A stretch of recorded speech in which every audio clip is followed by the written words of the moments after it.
ओम शांति। 10 नवंबर 2020 की बाप दादा की साकार मुरली के सार में बाबा ने कहा, मीठे बच्चे, आत्मा को सतो प्रधान बनाने का फुरना फा रखो, कोई भी खामी कमी रह न जाए, माया गफलत न करा दे। प्रश्न है आज बाबा का, तुम बच्चों के मुख से कौन से शुभ बोल सदा निकलने चाहिए? उत्तर में सदा मुख से यही शुभ बोल बोलो कि हम नर से नारायण बनेंगे। कम नहीं, हम ही विश्व के मालिक थे, फिर से बनेंगे, लेकिन यह मंजिल ऊंची है, इसलिए बहुत बहुत खबरदार रहना है। अपना पोता मेल देखना है, एम ऑब्जेक्ट को सामने रख पुरुषार्थ करते रहना है, हार्ट फेल नहीं होना है। अब मुरली विस्तार से। ओम शांति। बाप बैठ रूहानी बच्चों को समझाते हैं, यहाँ जब याद की यात्रा में बैठते हो तो भाई बहनों को कहो कि तुम आत्म अभिमानी हो बैठो और बाप को याद करो। यह स्मृति दिलानी चाहिए, तुमको अभी यह स्मृति मिल रही है। हम आत्मा हैं, हमारा बाप हमको पढ़ाने आते हैं, हम भी कर्मेंद्रियों द्वारा पढ़ते हैं। बाप भी कर्मेंद्रियों का आधार ले इन द्वारा पहले पहले यह कहते हैं, बाप को याद करो। बच्चों को समझाया गया है कि यह है ज्ञान मार्ग, भक्ति मार्ग नहीं कहेंगे। ज्ञान मार्ग एक ही ज्ञान सागर पतित पावन देते हैं। तुमको पहले नंबर का पाठ यही मिलता है, अपने को आत्मा समझ बाप को याद करो, यह बहुत जरूरी है। भल आजकल आर्टिफिशियल संस्थाएं बहुत निकली हैं, तुमसे सुनकर कोई कहे भी परंतु अर्थ समझ न सके, समझाने का अक्ल नहीं आएगा। यह तुमको ही बाप कहते हैं कि बेहद के बाप को याद करो तो विकर्म विनाश हो जाए। विवेक भी कहता है यह पुरानी दुनिया है। नई दुनिया और पुरानी दुनिया में बहुत फर्क है। वह है पावन दुनिया या है पतित दुनिया। बुलाते भी हैं, हे पतित पावन आओ, आकर पावन बनाओ। गीता में भी अक्षर है, मामेकम याद करो। देह के सर्व संबंध त्याग, अपने को आत्मा समझो। या देह के संबंध पहले नहीं थे, तुम आत्मा यहाँ आती हो पाठ बजाने। गायन भी है, अकेले आए अकेला जाना है। इनका अर्थ मनुष्य नहीं समझते हैं। अब तुम प्रैक्टिकल में जानते हो, हम अभी पावन बन रहे हैं, याद की यात्रा से व याद के बल से। यह है ही राजयोग बल, वह है हठ योग, जिससे मनुष्य थोड़े समय के लिए तंदुरुस्त रहते हैं। हठ योग की दरकार नहीं, यह सब यहाँ इस छीछी दुनिया में करते हैं। यह है ही पुरानी दुनिया। सतयुग नई दुनिया जो पास्ट हो गई है, उसमें इन लक्ष्मी नारायण का राज्य था। यह किसको भी पता नहीं है, वहाँ हर एक चीज नई है। गीत भी है ना, जाग सजनिया जाग। नवयुग है सतयुग, पुराना युग है कलयुग। अभी इसको कोई भी सतयुग तो नहीं कहेंगे, अभी कलयुग है। तुम सतयुग के लिए पढ़ते हो, ऐसा पढ़ाने वाला तो कोई भी नहीं होगा जो कहे कि इस पढ़ाई से तुमको नई दुनिया में राज्य पद मिलेगा। बाप के सिवाय और कोई बोल ना सके। तुम बच्चों को हर बात की स्मृति दिलाई जाती है, गफलत नहीं करनी है।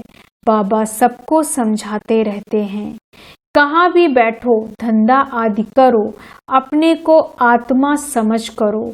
धंधे धोरी में जरा मुश्किलात होती है तो जितना हो सके टाइम निकाल याद में बैठो, तभी आत्मा पवित्र होगी और कोई उपाय नहीं। तुम राजयोग सीख रहे हो नई दुनिया के लिए। वहां आयरन एज्ड आत्मा जा न सके। माया ने आत्मा के पंख तोड़ डाले हैं। आत्मा उड़ती है ना, एक शरीर छोड़ दूसरा लेती है। आत्मा है सबसे तीखा रॉकेट। तुम बच्चों को यह नई नई बातें सुनकर वंडर लगता है। आत्मा कितना छोटा रॉकेट है, उसमें 84 जन्मों का पाठ नूंधा हुआ है। ऐसी बातें दिल में याद रखने से उमंग आएगा।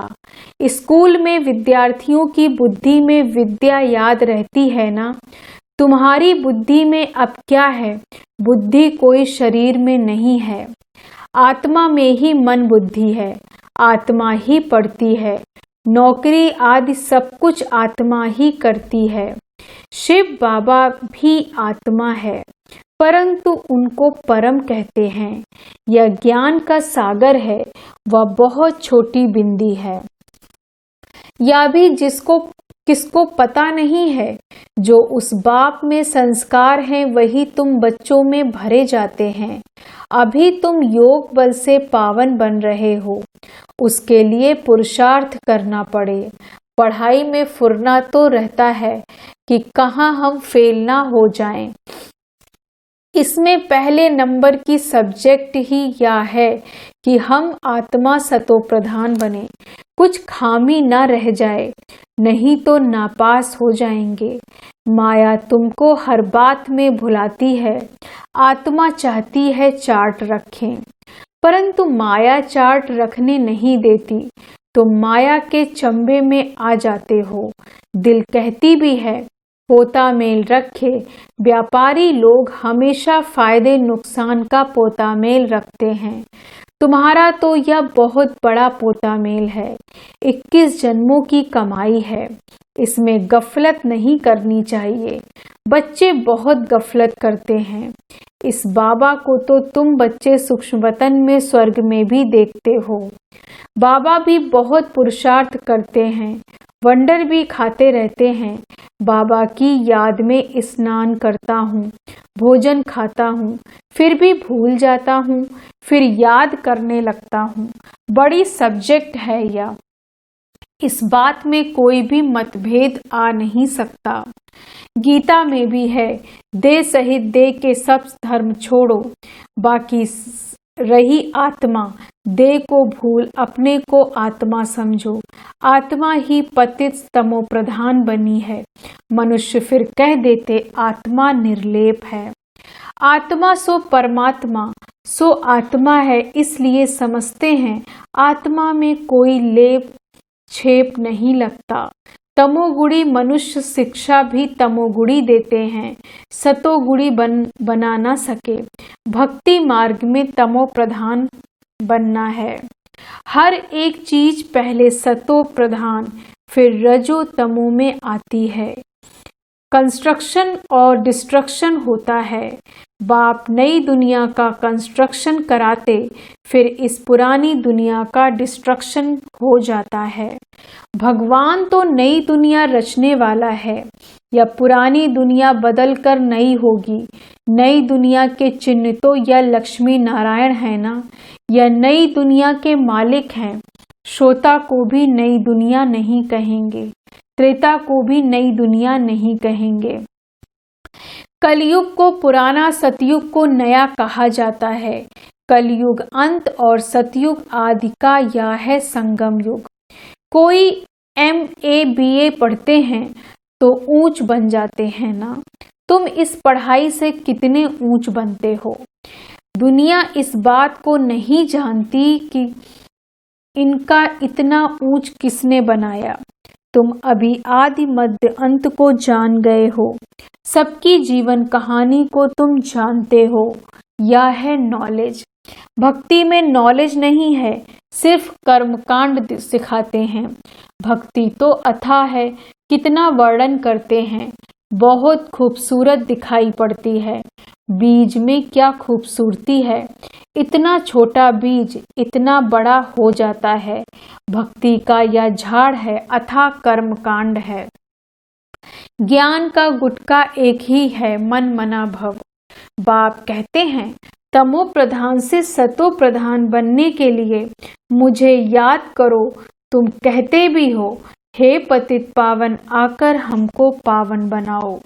रावण राज्य में सब पतित दुखी हैं, राम राज्य में सब हैं पावन सुखी। राम राज्य रावण राज्य नाम तो है, राम राज्य का किसको पता नहीं है सिवाय तुम बच्चों के। तुम अब पुरुषार्थ कर रहे हो। 84 जन्मों का राज भी तुम्हारे सिवाय कोई नहीं जानते। भल करके कहते हैं भगवान वाच मन मना भव, सो क्या ऐसे थोड़े ही कोई समझाएंगे कि तुमने 84 जन्म कैसे पूरे लिए। अब चक्र पूरा होता है। गीता सुनाने वालों का जाकर सुनो, गीता पर क्या बोलते हैं।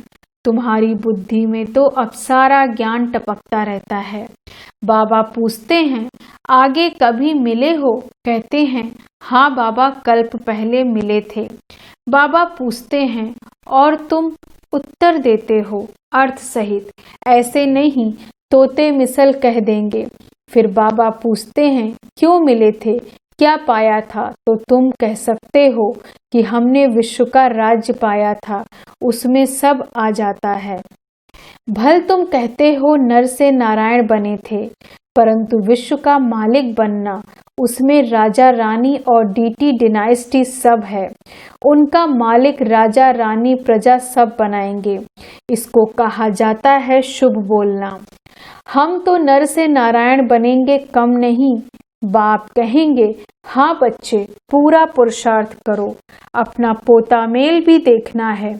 इस हालत में हम ऊंच पद पा सकेंगे व नहीं। कितनों को रास्ता बताया है, कितने अंधों की लाठी बना हूँ। अगर सर्विस नहीं करते तो समझना चाहिए हम प्रजा में चले जाएंगे। अपनी दिल से पूछना है, अगर अभी हमारा शरीर छूट जाए तो क्या पद पाएंगे। बहुत बड़ी मंजिल है तो खबरदार रहना चाहिए। कई बच्चे समझते हैं बरोबर हम तो याद ही नहीं करते, तो फिर पोता मेल रखकर क्या करेंगे। उसको फिर हार्ट फेल कहा जाता है। वह पढ़ते भी ऐसा ही हैं। ध्यान नहीं देते, मियाँ मिट्ठू बन बैठ नहीं जाना है। जो पिछाड़ी में फेल हो जाएं, अपना कल्याण करना है। एम ऑब्जेक्ट तो सामने है, हमको पढ़कर यह बनना है। यह भी वंडर है ना, कलयुग में तो राजाई है नहीं, सतयुग में फिर इन्हों की राजाई कहाँ से आई। सारा मदार पढ़ाई पर है। ऐसे नहीं कि देवता और असुरों की लड़ाई लगी, देवताओं ने जीतकर राज्य पाया। अब असुरों और देवताओं की लड़ाई लग कैसे सकती। न कौरवों और पांडवों की ही लड़ाई है, लड़ाई की बात ही निषेध हो जाती है।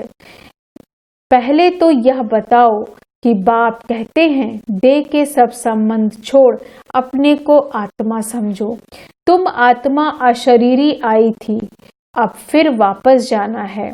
पवित्र आत्माएं ही वापस जा सकेंगी, तमो प्रधान आत्माएं तो जा न सके।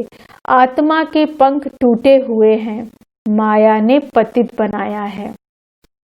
तमो प्रधान होने कारण इतना दूर होली पवित्र जगह जा नहीं सकते। भी तुम्हारी आत्मा कहेगी कि हम असुल परम धाम के रहने वाले हैं। यहाँ यह 5 तत्वों का पुतला लिया है पार्ट बजाने के लिए। मरते हैं तो कहते हैं स्वर्गवासी हुआ कौन, वहां शरीर गया या आत्मा गई। शरीर तो जल गया, बाकी रही आत्मा, वह स्वर्ग में जा नहीं सकती। मनुष्यों को जिसने जो सुनाया वह कहते रहते हैं।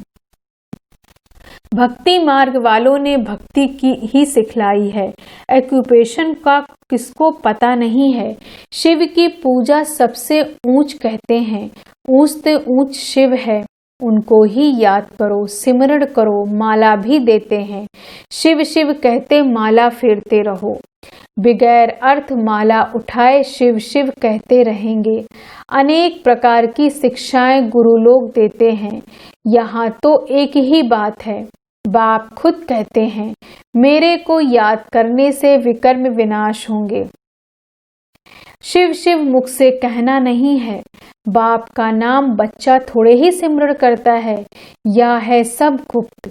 किसको भी पता नहीं कि तुम क्या कर रहे हो। जिन्होंने कल्प पहले समझा होगा वही समझेंगे। नए नए बच्चे आते रहते हैं, वृद्धि को पाते रहते हैं। आगे चल ड्रामा क्या दिखलाता है, सो साक्षी होकर देखना है। पहले से बाबा साक्षात्कार नहीं कराएंगे कि यह होगा, फिर तो आर्टिफिशियल हो जाए। यह बड़ी समझने की बातें हैं। तुमको समझ मिलती है, भक्ति मार्ग में बेसमझ थे। जानते हो ड्रामा में भक्ति की भी नूद है। अभी तुम बच्चे समझते हो, हम इस पुरानी दुनिया में रहने वाले नहीं हैं। स्टूडेंट को यह पढ़ाई बुद्धि में रहती है। तुमको भी मुख्य पॉइंट्स बुद्धि में धारण करनी है। नंबर 1 बात अल्फ पक्का करो, तब आगे चलो, नहीं तो फालतू पूछते रहेंगे। बच्चियां लिखती हैं फलाने ने लिख कर दिया है कि गीता का भगवान शिव है, या तो बिल्कुल ठीक है। भल ऐसे कहते हैं, परंतु बुद्धि में कोई बैठता थोड़े ही है। अगर समझ जाएं कि बाप आया है तो कहें ऐसे बाप से हम जाकर मिलें, वर्षा लेवें। एक को भी निश्चय नहीं बैठता, फट से एक की भी चिट्ठी नहीं आती। भल करके लिखते भी हैं कि नॉलेज बड़ी अच्छी है, परंतु इतनी हिम्मत नहीं होती जो समझें वह ऐसा बाबा जिससे हम इतना समय दूर रहें, भक्ति मार्ग में धक्के खाएं। अब वह बाप विश्व का मालिक बनाने आए हैं, तो भाग आए, चले आगे चल निकलेंगे। अगर बाप को पहचाना है, अगर बाप को पहचाना है, ऊंचते ऊंच भगवान है, तो उनका बनो ना। समझानी ऐसी देनी चाहिए जो कपाट ही खुल जाएं। अच्छा, मीठे मीठे सिक्की लदे बच्चों प्रति माता पिता बाप दादा का याद प्यार और गुड मॉर्निंग। रूहानी बाप की रूहानी बच्चों को नमस्ते। हम रूहानी बच्चों की रूहानी बाप दादा को गुड मॉर्निंग, नमस्ते नमस्ते नमस्ते। धारणा के लिए मुख्य सार, पहली पॉइंट, धंधा आदि करते आत्मा को पावन बनाने के लिए समय निकाल याद की मेहनत करनी है। कोई भी आसुरी काम कभी नहीं करना है। दूसरी पॉइंट, अपना और दूसरों का कल्याण करना है। पढ़ाई पढ़ना और पढ़ाना है, मियाँ मिट्ठू नहीं बनना है। याद का बल जमा करना है। वरदान है आज बाबा का, साकार बाप को फॉलो कर नंबर 1 लेने वाले संपूर्ण फरिश्ता भव। साकार बाप को फॉलो कर नंबर 1 लेने वाले संपूर्ण फरिश्ता भव। विस्तार से, नंबर 1 आने का सहज साधन है जो नंबर 1 ब्रह्मा बाप है। उसी 1 को देखो। अनेकों को देखने के बजाय एक को देखो और एक को फॉलो करो। हम सो फरिश्ता का मंत्र पक्का कर लो तो अंतर मिट जाएगा। फिर साइंस का यंत्र अपना काम शुरू करेगा और आप संपूर्ण फरिश्ते देवता बन नई दुनिया में अवतरित होंगे। तो संपूर्ण फरिश्ता बनना अर्थात साकार बाप को फॉलो करना। स्लोगन है आज का, मनन करने से जो खुशी रूपी मक्खन निकलता है वही जीवन को शक्तिशाली बनाता है। मनन करने से जो खुशी रूपी मक्खन निकलता है वही जीवन को शक्तिशाली बनाता है। ओम शांति। धन्यवाद बाबा, धन्यवाद।